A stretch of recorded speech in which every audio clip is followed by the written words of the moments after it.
আপনি আপনার লেকচারে বললেন যে ঈশ্বর হলেন, আল্লাহ হলেন নিরাকার, প্রতিমূর্তি ছাড়া। হিন্দু ধর্মেও একই কথা আছে। কিন্তু তাহলে মুসলমানরা হজ করার সময় তাদের তীর্থস্থানকে কেন পূজা করে? কেন তারা কাবা ঘরকে উপাসনা করে?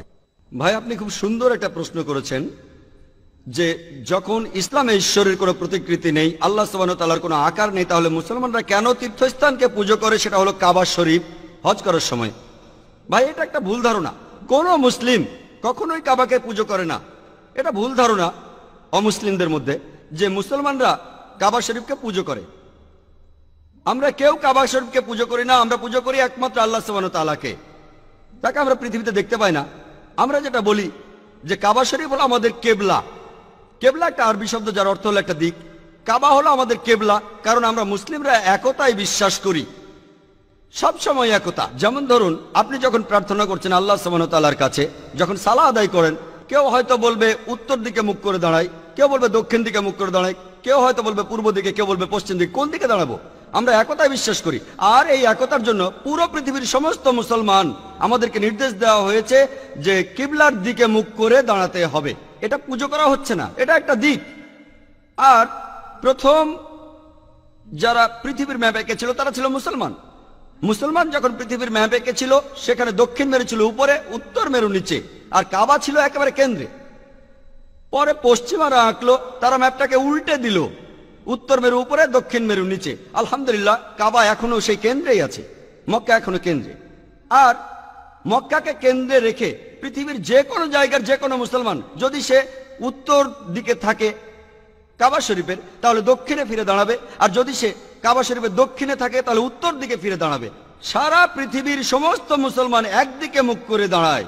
কাবা শরীফ আমাদের কেবলা বা দিক। মুসলমানরা একে পুজো করে না।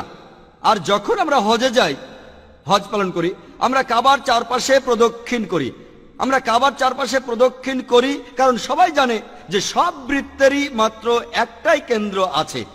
তাই আমরা কাবার চারপাশে প্রদক্ষিণ করি আর সাক্ষ্য দেই কেবলমাত্র একজন ঈশ্বর। আমরা কাবাকে পুজো করি না।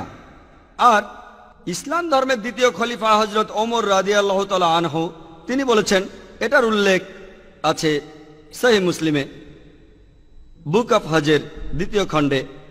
হযরত ওমর রাদিয়াল্লাহু তাআলা আনহু বলেছেন যে আমি কালো পাথরকে চুমু দেই, অর্থাৎ আল হাজরে আসওয়াদ,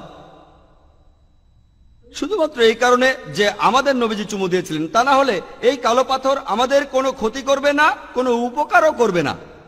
ইসলাম ধর্মের দ্বিতীয় খলিফা হযরত ওমর রাদিয়াল্লাহু তাআলা আনহু, তিনি একথা নিশ্চিত করে বলেছেন যে কোনো মুসলিমই কালো পাথরকে পুজো করে না। এটা আমাদের কোনো ক্ষতি করবে না, আবার কোনো উপকারও করবে না। আর আরেকটা দৃষ্টান্ত আছে যে আমাদের নবীজির সময়ে সাহাবাগণ, নবীজির সঙ্গী সাথীরা, তারা এমনকি কাবার উপরে দাঁড়িয়ে আজান দিয়েছেন। আজান হলো আহ্বান সালার জন্য। লোকে একসময় কাবার উপর দাঁড়িয়ে আজান দিয়েছে। আপনাদের প্রশ্ন করি, কোন মূর্তি পূজারী কি তার পূজনীয় মূর্তির উপর কখনো দাঁড়ায়?